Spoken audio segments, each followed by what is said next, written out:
जिल्हा प्रशासन, महापालिका आणि भूमी अभिलेख कार्यालय हद्दवाढ भागातील गुंठेवारी प्लॉटच्या मोजणीचे शुल्क निश्चित करणार आहेत। यातून शेकडो गुंठेवारी बांधकाम परवान्यांचा विषय मार्गी लागण्याची शक्यता आहे। शहर आणि हद्दवाढ भागात गुंठेवारीने विकसित झालेल्या शेकडो जागा आहेत। राज्य सरकारने महापालिका आणि नगरपालिका हद्दीत बांधकाम विकास नियंत्रण नियमावलीनुसार मंजूर लेआउटमध्ये बांधकाम परवाने देणे बंधनकारक केले आहे। दुसरीकडे महापालिका प्रशासनाने गुंठेवारी क्षेत्रातील बांधकाम परवान्यासाठी जागेचा स्वतंत्र मोजणी नकाशा जोडणे बंधनकारक केले आहे। जागेच्या मोजणीसाठी अनेकदा संपूर्ण गटाची मोजणी करावी लागते। भूमी अभिलेख कार्यालयाकडे या जागांच्या मोजणीचे शेकडो अर्ज प्रलंबित आहेत। या कागदपत्रांच्या खेळात बांधकाम परवान्यांचे अर्ज मंजूर होत नाहीत। यातून शहरात अनेक बेकायदेशीर बांधकामे झाली आहेत। आमदार विजयकुमार देशमुख यांनी मागील आठवड्यात मनपा आयुक्त डॉक्टर सचिन ओंबासे यांची भेट घेतली। या भेटीत शेळगी दहिटणेसह परिसरातील गुंठेवारी बांधकाम परवाने मंजूर करावेत अशी मागणी केली। आयुक्तांनी लातूर धाराशिवच्या धर्तीवर सोलापुरातील गुंठेवारीचा प्रश्न मार्गी लावू असे आश्वासन दिले।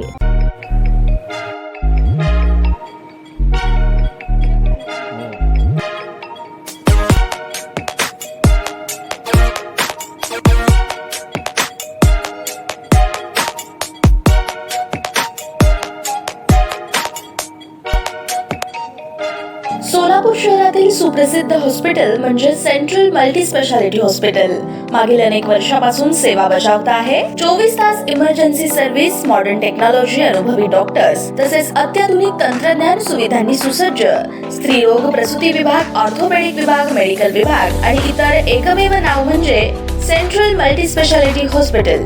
पत्ता गणेशपेठ शॉपिंग सेंटर, मंगळवार बाजार, सोलापूर। ताज्या बातम्या पाहण्यासाठी प्राईम महाराष्ट्र न्यूज चॅनलला सबस्क्राईब करा।